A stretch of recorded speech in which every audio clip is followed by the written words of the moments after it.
અને બહાર જે વુડન પ્લેન્ક્સ જે આપણા પ્લાયવુડના પ્લેન્ક્સ જે બહાર ફૂટપાથના પાસે રખા હતા સરના અને એના पे જે કાર્પેન્ટર્સ રાતભર કામ કરી રહ્યા હતા એ સૂતા હતા. સો મેં આગળ ગયો તો वो જ એક બે પ્લેન્કના પછી પપ્પા બી સેમ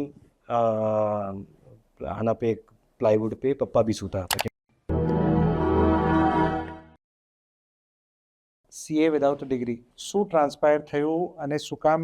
बिकॉज જેમ આપ શેર કરતા હતા કે ફાઇનલ અટેમ્પ્ટ તક જી આપ ये પ્રિપરેશન કીધી, પણ એના પછી આપે એ જ કુછ 2 months ટુ ગોના અંદર આપે બિઝનેસ જોઈન કીધું, તો એ જી. ટ્રાન્ઝિશન કેવી રીતે રહ્યું? So I always wanted to be a businessman.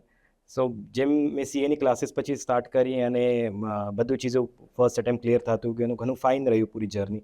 અને I did my work very religiously, જે મારું ઇન્ટર્નશીપ હતું અને જે આર્ટિકલશીપ હતું. સો પછી મેં મમ્મીથી પૂછ્યું, 11 વાગી રહ્યા હતા કંઈ, મમ્મી પપ્પા નથી, આજે ઘણું લેટ થઈ ગયું. તો બધે કંઈ દુકાને કામ ચાલુ છે, એ વિલ બી લેટ.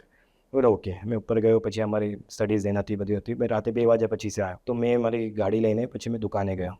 સો દુકાને કામ ચાલુ હતું, મતલબ કામ બંધ થઈ ગયું હતું અને બહાર જે વુડન પ્લેન્ક્સ જે આપણા પ્લાયવુડના પ્લેન્ક્સ જે બહાર ફૂટપાથના પાસે રખા હતા સરના અને એના पे જે કાર્પેન્ટર્સ રાતભર કામ કરી રહ્યા હતા એ સૂતા હતા. સો મેં આગળ ગયો તો वो જ એક બે પ્લેન્કના પછી પપ્પા બી સેમ આના पे પ્લાયવુડ पे પપ્પા બી સૂતા હતા, કેમ કે રાતે થકીને વહાં લેટી ગયા હશે.